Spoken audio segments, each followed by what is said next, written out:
Hey guys, how's it going? Today I'll be reviewing Drama Queen Chapter 12. Let me know down below what other manga series I should keep up to date with. If you're not up to date with the latest chapter, there's a playlist in the description, along with another series I covered called Tower Dungeon, that is also up to date to the latest chapter. Also, have you guys been enjoying the shorts? Let me know. As always, thank you for watching, and please like and subscribe, it really helps out the channel. Now, onto the video. On the first page of the chapter, it's Lily asking Kitami about Huntaway, questioning Kitami if he knows anything about him. Kitami is surprised by this and is thinking to himself why Lily would even mention his name in the first place. We then get a cool chapter cover of Huntaway, and it turns out he might be orange, or that's just the vibe of the chapter. Kitami responds that he doesn't know anything about Huntaway, and questions why Lily would be asking him of all people. Lily responds that Huntaway had a lot of friends, and everybody knows him. He just thought Kitami might have a connection to Huntaway, but he states out loud that he must have been wrong, thinking Kitami would know anything. Kitami apprehensively asks Lily if Huntaway was a friend of his, to which Lily responds that Huntaway simply wasn't a friend, but they were besties.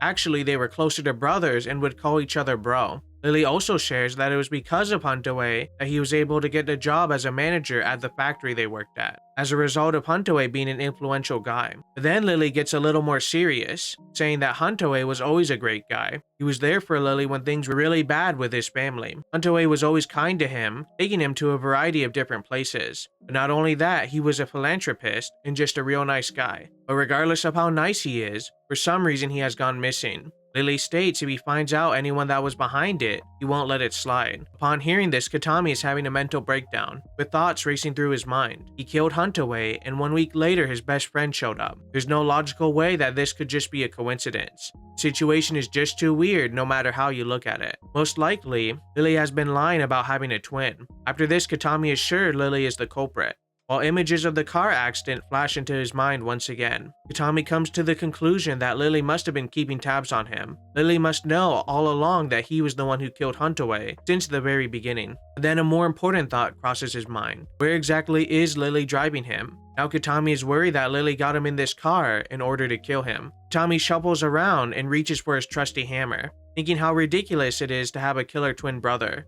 The most likely possibility is it is Lily. Now he has to kill Lily before Lily kills him. But just before Kitami strikes, Lily states that he's a coward, continuing off the point of what Lily would do if he found the guy that made Huntaway go missing. Most likely, he says, he wouldn't be able to kill him outright. Instead, he would just get the guy in his car and close his eyes, hit the gas, and let the car crash. Even if it would kill him, it would be the easiest way. Lily continues this fake scenario, stating that if the guy caught on to Lily and tried to kill him first, he would swerve the car and kill him any way he could. Does this make him crazy, he asked? No. And is he overreacting? Again, no. He told Kitami that Huntaway was like family to him. Huntaway is his brother from another mother. Lily declares that if your family gets hurt, it's only natural to be angry, right? Kitami then unbuckles his seatbelt, waiting for the traffic light to turn red so he can jump out. But unfortunately for him, they have just hit the third green light in a row. Now lights just keep turning green, and the car is going faster and faster, causing Kitami to panic quite a bit. He thinks to himself how he should have been more cautious from the start when it came to Lily. But then the worst thought of all pops into his mind. If he dies here, what was the point of all of this? What was the point of him surviving? As Kitami is now envisioning his dead father right before his eyes, reliving the car accident, Kitami tries to call out to his dad, asking if he's alright. Then his dad mumbles that he's glad Kitami is alright. This spirals Kitami into a full-blown panic. He has to live and wipe out all the aliens. There's no way he's dying right here. He has to think of a way out. He has to find a way. But then it seems like time comes to a standstill, and he sees Namamoto as the car passes by her. We then get a flashback to Namamoto with her next-door alien neighbor. She thinks that her husband is cheating on her, and she needs Namamoto's help again to tell her husband like before. If Namamoto does this, she will be treated to nice food. We then see them drive past Namamoto, and Kitami is screaming out her name, causing Lily to be scared and distracted, questioning Kitami why he's shouting. But Lily wasn't paying attention to the road and didn't stop when a pedestrian was crossing. But Lily manages to swerve out of the way, but he ends up getting T-boned by another car, causing a huge accident, resulting in the car catching fire and ending this chapter on possibly the greatest cliffhanger yet. And a couple of things surprised me, and a couple of things I predicted square on the head. The first thing that surprised me was Kitami imagining more of his dead family members. First it was his sister, now it's his father. It would only make sense if he imagined his mother next. which makes me think he'll have at least one more high-stress panic moment. Also, I don't know why, but I didn't think Kitami carried a hammer with him, but I guess that makes sense as well. Lastly, I guess I should have seen it coming or predicted it, but for some reason I didn't think that there would be a car accident. With all the twists and turns the author throws out, sometimes the most obvious seems like the least likely, so props to the author for at least throwing me off. Let me know down below if it threw you off as well. Now for things I could predict that didn't go exactly my way, the essence did. Let me explain. First, it takes no genius to guess that Kitami was going to deny Hunt away. I'll throw that one out the window. I was also right that the duo didn't end up in a fight, but it would be an intense conversation. Also, Kitami running into Namamoto was slightly right, but it was more of a drive-by. But the important thing is the two made eye contact, which leads me into my predictions for the next chapter. But first I want to put something out there. While editing this script, I wanted to look at the last chapter, which is chapter 11, to see who Kitami was seeing, and I assumed it was his sister. But looking back on it, that's obviously his mom. Kitami only has a little sister, so that was my mistake. And at least to me, she looked more like a mom than a little sister.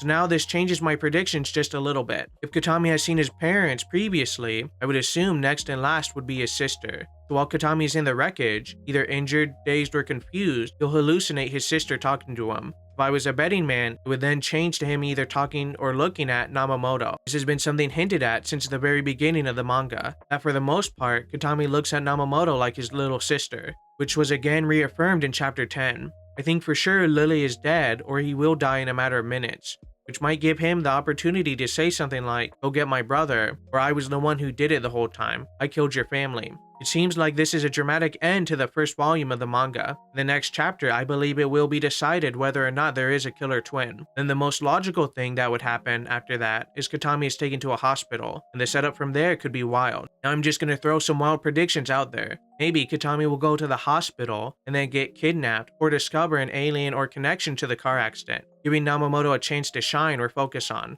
as she tries to get Kitami back. Or maybe a Glasscar and Backbone step in and clean up the situation. It would only make sense that the organization would be keeping tabs on the two, especially with plans for the aliens to double in the population of that town. The last wild theory I could throw out there is that Kitami dies and Namamoto takes the mantle or maybe the hatred of aliens and just goes crazy. But I want to know what you guys think. Are we at the end of the volume? Will Kitami be satisfied after this tragic accident? Or will he go all the way until all the aliens are dead? Will he ever get into a car again? Because it seems to me he has nothing but bad luck when it comes to being a passenger. Maybe he'll solely drive from now on. Jokes aside, I can't wait to see what happens next. As always, thank you for watching. May God bless you and peace.